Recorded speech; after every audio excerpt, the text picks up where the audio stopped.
Changes. That's what we're talking about today on the Megan Walrod Show. Welcome to another episode. I'm your host, and I'm titling this episode Navigating Big Changes.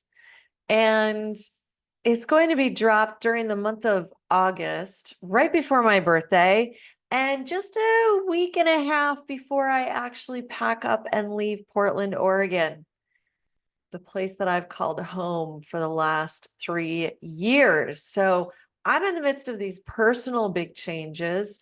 And if you are too, then this episode is for you because I wanted to share with you some of the lessons learned and insights and perspectives and things that just have helped me with this big change and previous ones navigate it with some more ease, confidence, and being able to see it from a perhaps bigger context that can help us navigate the change, allowing for the bigger transformation that is available to us through the process of the change.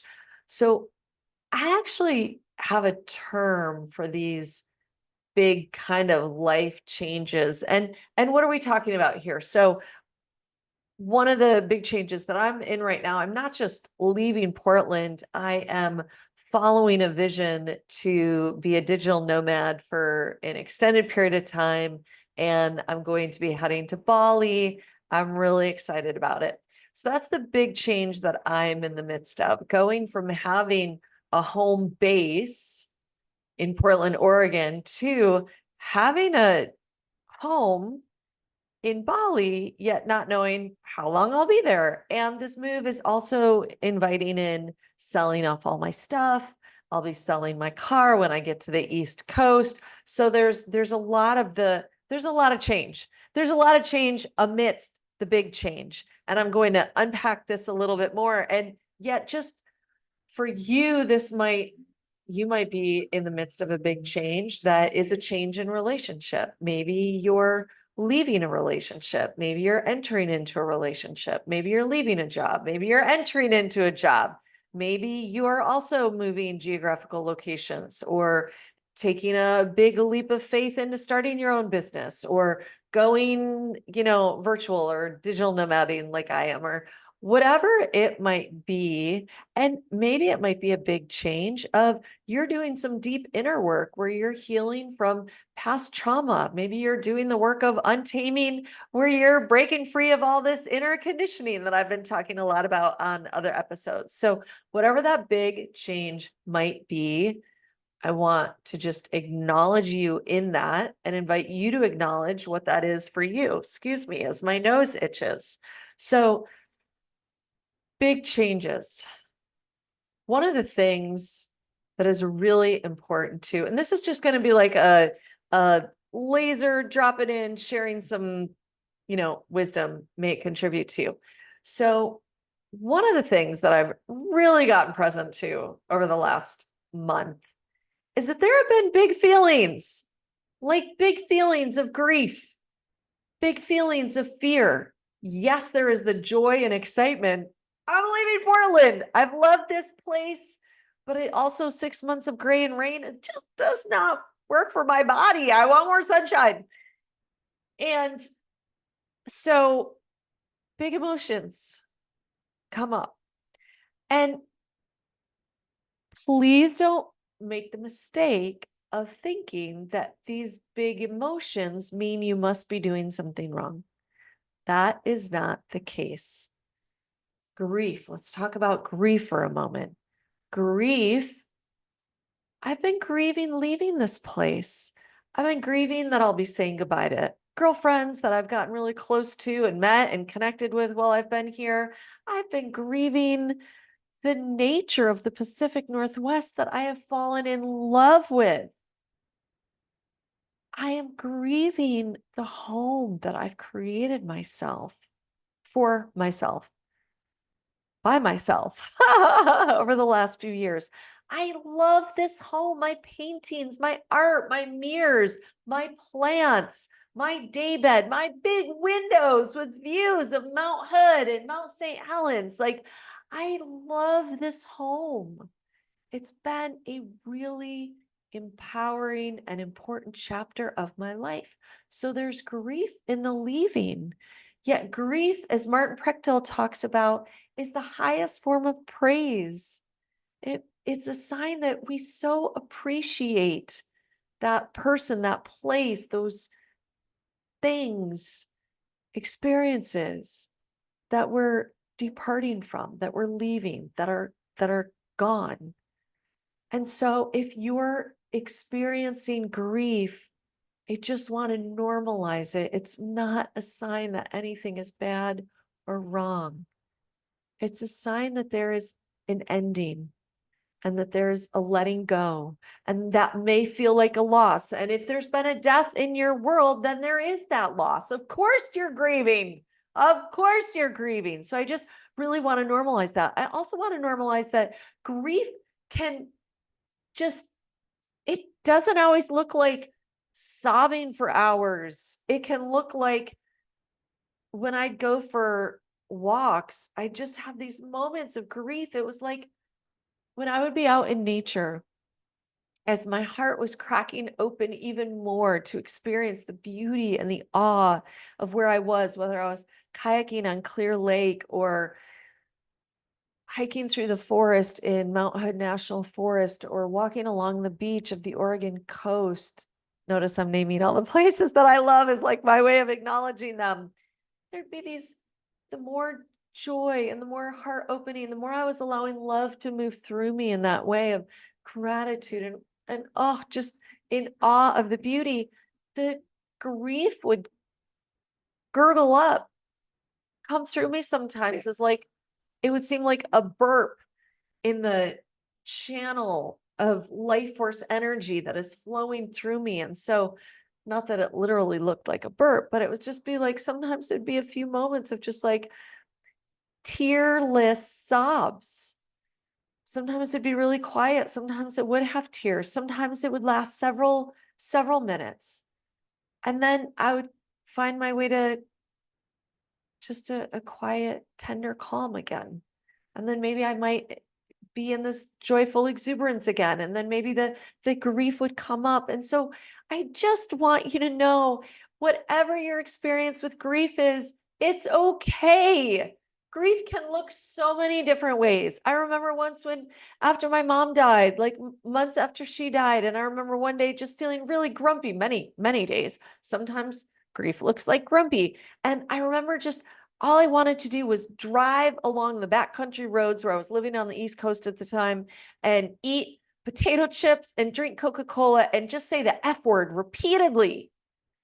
And doing that and listening to music on my stereo and doing that, fuck, doing that was expressing and moving this energy through me. And then there were these tears and release. And yet the way into it was through the fuck.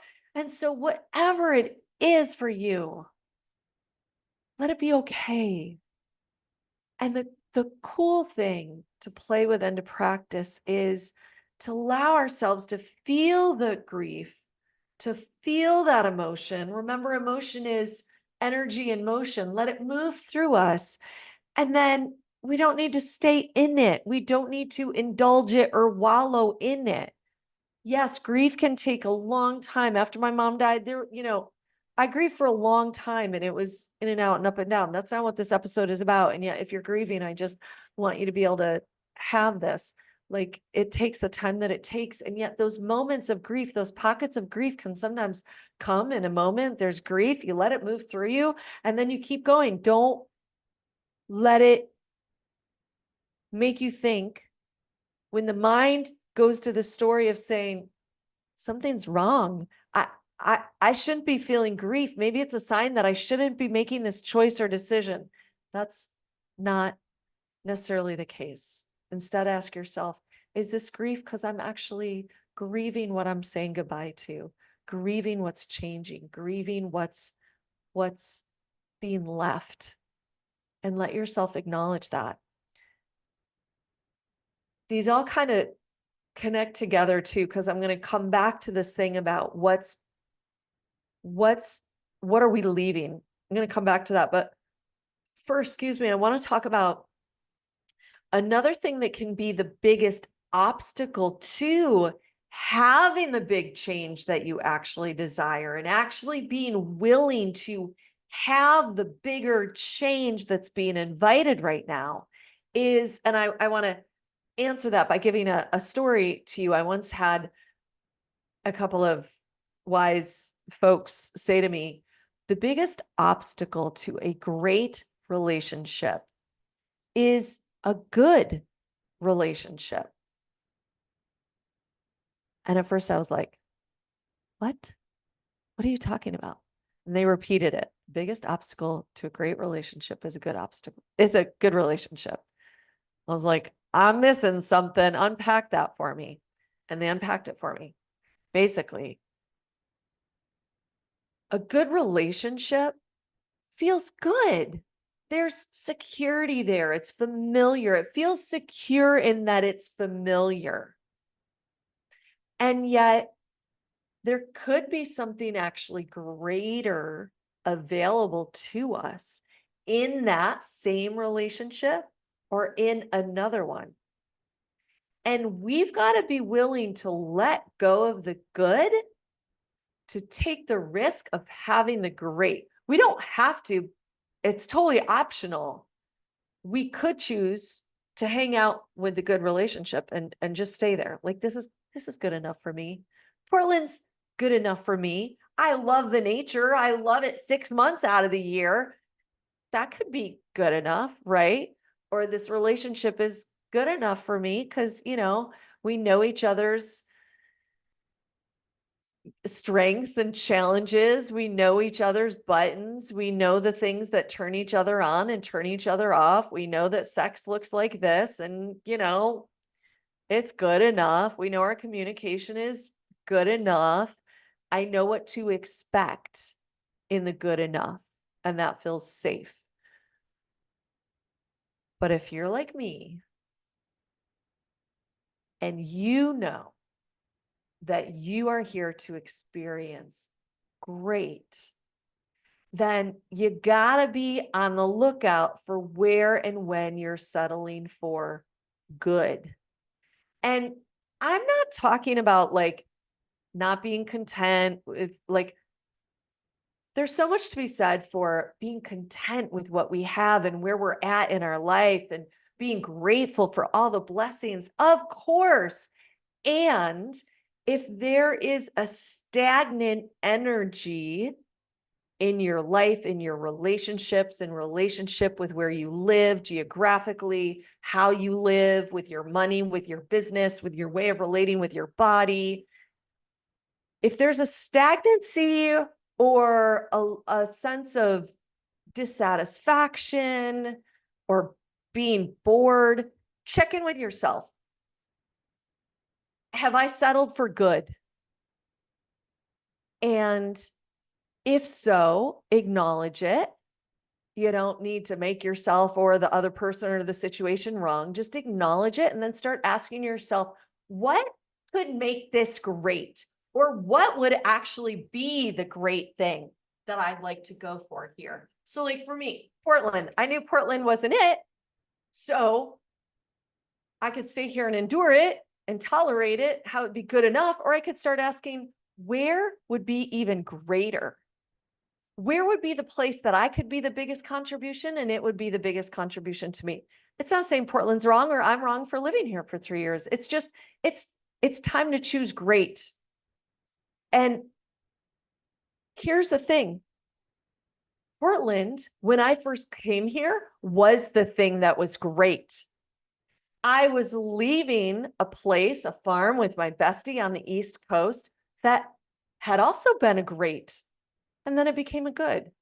And then it became time to take the risk, to leave my life there, to start a new life here and start again. So I hope there's some gems in this for you around the from good to great and recognizing that the biggest obstacle And the signs that that could be the obstacle that's up for you is that stagnation, dissatisfaction. And so in the midst of big change, if you are just trying to rearrange the good to be gooder, yet still kind of tolerating things, I'm going to invite you to ask yourself, if you were going to have all the change that you wanted right now for this, for this transition of this change for the now in life, is it time to go for it and have all of it? And what would be great? What would be great about that? And I'm thinking about, like, when I was in a relationship that feeling stagnant, my physical health had gotten stagnant, my business was getting stagnant, like yada, yada, yada, yada. To have the great that I knew was possible, to have the fullness of me and my soul's path and what I was here to be and do, required me to change all the things, how we were in relationship with each other, where I was living, what my work was. So I'm not saying every time you change, like everything's got to change. Yet here's another way of looking at this from good to great, is in the process of change, we are becoming this next version of ourselves. We're being invited to step into even greater alignment. And so it can be really helpful to look at, what is it time to let go of, to have the great, to have what I'm being called to step into this next job, relationship, location, chapter of my life, whatever it is. What do I need to let go of to actually have me more fully? And so oftentimes we need to let go of the good. We need to let go of the safe. We need to let go of the belief that I will never find anything better than this.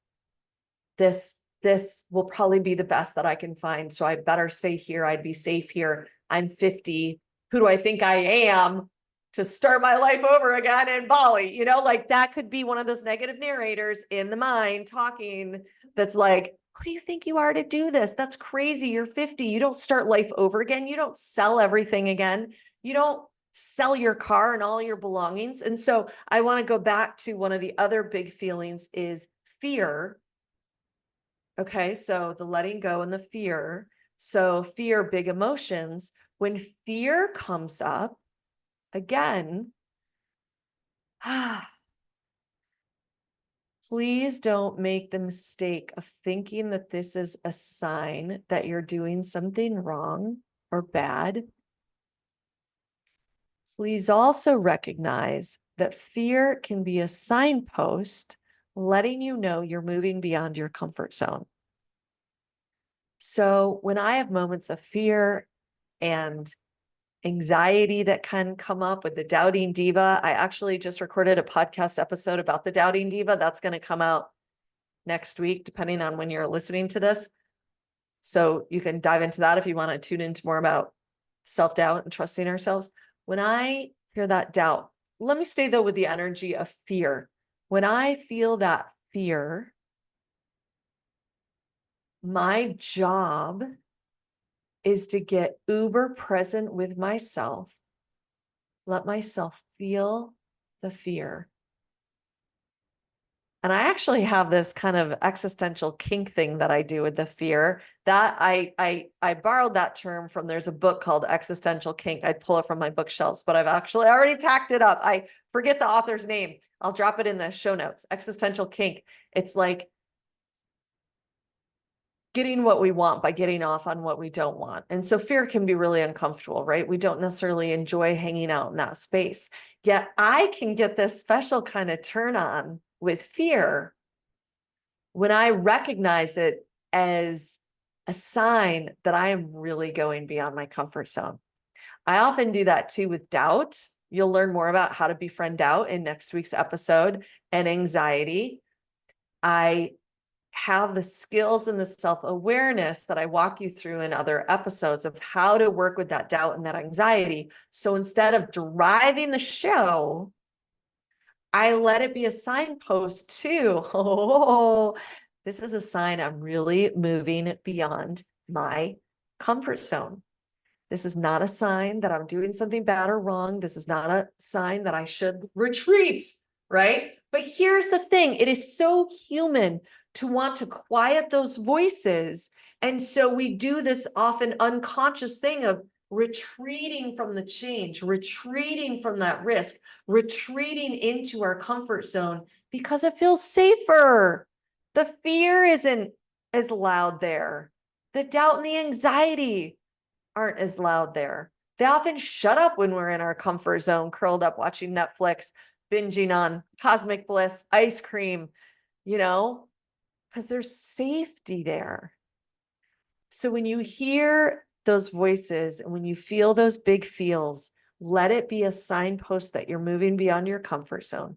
Be with it, let it move through you, and tap in, touch in, revisit your commitment to the life that you desire to create, to the great that you know is awaiting you in this next chapter. Maybe you have a sense of it. Maybe you have a vision of it. Maybe you just know something's got to be greater than what you're in right now.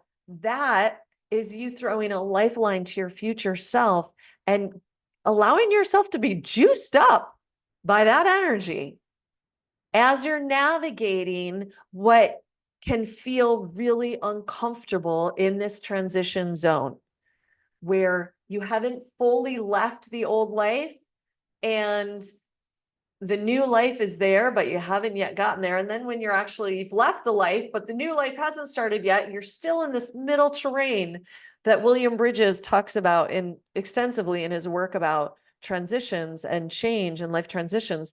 There's this middle ground that can feel very disorienting because the life as you've known it is no longer, and the new life is still developing or is still yet to be showing itself. So in this in-between time, gosh, I should do a whole episode about that. It can be so helpful to have that lifeline to your future self and remind yourself there is going to be another shore. There's going to be another shore that you found yourself on. Like, for example, when I was going through a divorce, oh, it was painful. It was devastating. Talk about big emotions. There was anger, there was grief, there was fear, there was blame, there was rage, so many things. And there was a place I got to in that neutral zone in between place where our divorce was official, papers had been signed, and courts had done their thing with it. When I was just like adrift in this limbo land. And I remember my inner wise woman had this message to myself of, I'm going to allow the tears of my grief to have their way with me. I'm going to surrender to this complete annihilation of the life that I once had, the dreams that I'd had for my future. And I'm going to let these tears carry me to the shore of my new life. I don't know what that new life is going to be yet. I don't know where it's going to be, what it's going to look like, what I'm going to be doing. I just know I'm going to survive this. So if you're in that kind of change that feels like a complete devastation right now, I just want to let you know, I see you. I know the pain of that. And it can help to remind yourself that there is going to be another shore that your grief can wash you up to. And another way I like to look at it too is there is going to be another chapter that you get to pick up the pen and write your story to for what that will be. And maybe it's not time yet. Maybe it's time to just be in the space of grieving what you've lost. And if that's the case, honor that. Gift yourself with that time. And if you're in the midst of a big change, like me, where there is an old life, there is a falling away. I want to speak to the letting go. There's a physical letting go. Last month, I woke up one morning, one weekend, early July. I think it was actually 4th of July weekend. And all of a sudden I was like, I want to start packing. Even though it didn't like make sense because I wasn't leaving till the end of August. I was like, I need to move this energy. I need to start packing up. So I started packing up and it was so satisfying. And guess what? I'm so glad I did so much of that last month because now this month, there's a whole next level of letting go that's happening. It's become very evident to me that there are some other ways of relating to my business, to money, to other things in my life where I'm getting to see very like in a very up close and personal way these old stories that my soul, my in the infinite wisdom of my soul and the experience that I'm here to have in this lifetime has created scenarios in my external world that have not felt like the most pleasant of situations, that have definitely been these like, oh, disruptions, like, oh, plot twist. And yet I've had the context, thank goddess, for self awareness and consciousness to be able to see it for what it is. It's an invitation for me to look at myself, to go deeper into my own depths and old stories and look at, ooh, what is this showing me right now about me? Where was I still trying to hang on to good? Where was I still trying to hang on to what felt safe? And what would it be like? What could it look like? What are the many different ways that could look like to let go and to make changes around that? And to start to write a new story that is rooted in even more trust in myself and this intuitive calling that I'm following to leave my life as I've known it and embark on this next new adventure. So if there are things that are occurring when you've already started to be in motion with a change, and these things start to occur that feel like obstacle, obstacle, obstacle, like red light, red light, red light, like the path is not clear. Instead of going to this place of judging yourself, like telling yourself this story that, well, if this was actually the correct path for me, everything would be green light. Sometimes it is, but guess what? Sometimes we got to go through the red light, red light, red light, or the yellow light disruption plot twist to see where we got out of alignment and where our soul is guiding us to get back, not even to get back, because we're these evolving creatures, right? Like if you're listening to this, your chances are you've been on this path of self-discovery and personal development for a while. And so it's not like there's something to get back to. There's not actually in this kind of change that we're talking about. There's not something to get back to. It's actually getting into greater alignment for who you are becoming in this change. Because the woman that is sharing this episode, recording this show very passionately with you today in Portland, Oregon on August 5th, is becoming someone else. The woman that is going to be sharing episodes with you in Bali this fall and winter, she's become the next version of her that's the even more of her, even more fully expressed access to even more of her power and her wisdom and her intuition and her voice and her self-worth and her inner authority. She's the one that's on the other side of this major transition. Now, is she still becoming? Of course. Yet you get what I'm talking about here? Like there is a process that we are in these big changes. And if you're anything like me and love to approach these changes as looking at who am I getting to become in this?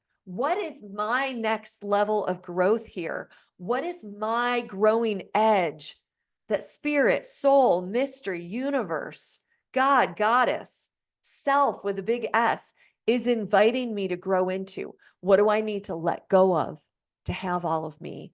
And how are these disruptions the perfect gifts to help me see an old story that needs letting go of and updating?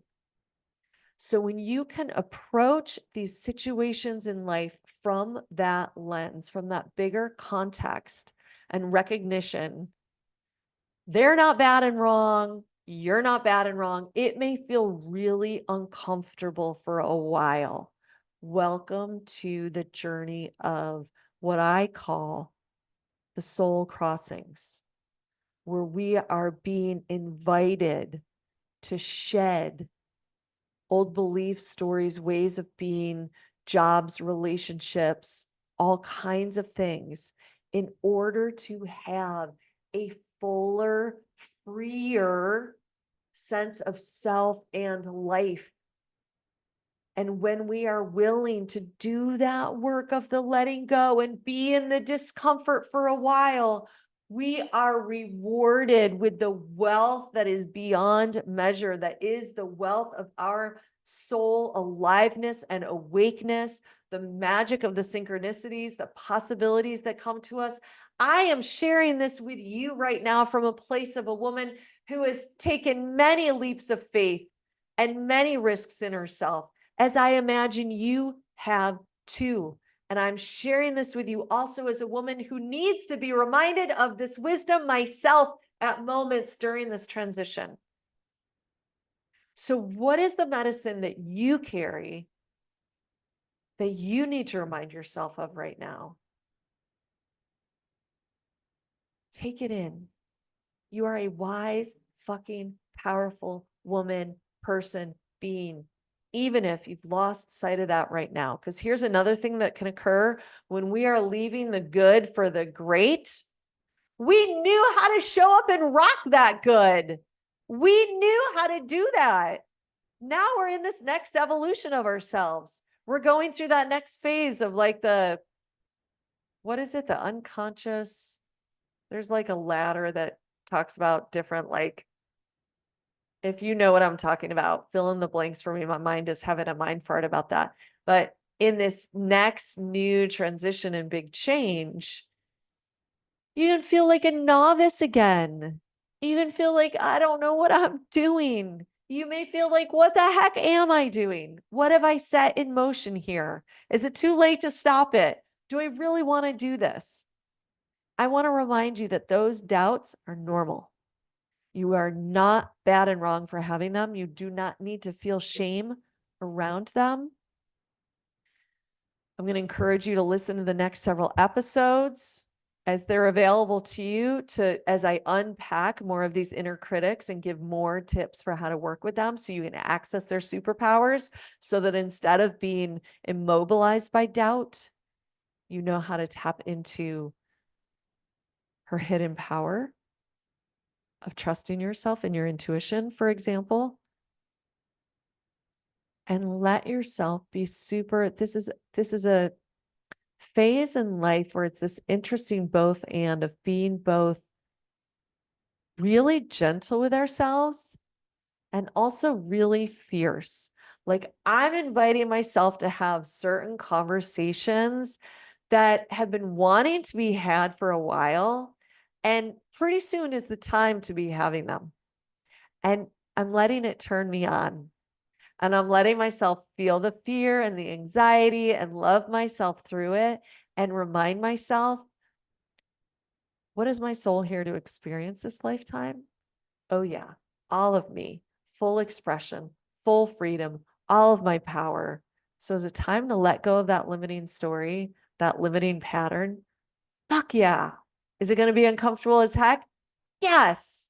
Am I willing to be uncomfortable to have all of me? Yes. Because on the other side of that, there's so much awesomeness. It's not like we're never going to face the discomfort and the plot twists again. Oh, come on. Our chapter and our story is going to keep on telling itself as long as we live, as long as we choose to lift up the pen. I just really want to leave you with a few things. Remember, grief, fear, anxiety are not signs that you shouldn't be making this change or that anything is bad and wrong. They're signs that you're beyond your comfort zone, that some things are being lost, left behind, released. Let the grief tap you into your appreciation for them. So that's the big feels. The good to great. Recognize that there's nothing wrong with you if you want more. If you're in a good and you want more, there's nothing wrong with you. It speaks to your capacity for greatness. There's nothing wrong with the other person, the place, all those things. Just ask yourself, is something greater available to me here? And what would that look like? What could that look like? What is that? Show me. What do I know about this? Tap into that. So that's the good to great. And the biggest obstacle to the great is the good. So that requires the letting go. And the letting go, allowing this bigger change to be that real soul crossing. Your soul is calling you towards an evolution. What is your soul here to experience? What is that evolution? What do you need to let go of to have all of you? So I trust this contributes to you in some way, shape, or form. I'd love to invite you to jump into our Facebook group and let me know what's your big takeaway from this conversation. The link to join our private Facebook group is in the show notes. Yeah, I also just want to let you know when this episode drops on the August 14th, I'm going to be out of town for a few days camping. It's my birthday. So I might not be there to be in a conversation with you right away, but I will definitely be there on the other side of my camping trip to respond because I'm really desiring to have more conversation with you and invite you to come into the Facebook group, share your takeaways. Let's continue this conversation there.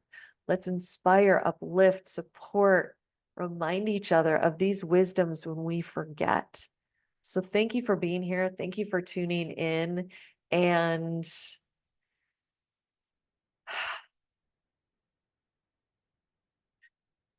remember, if your soul is inviting you on a journey, the more you say yes to these changes and transitions, the more that's going to be available to you in all the ways that you're asking for it. So have fun with your big changes.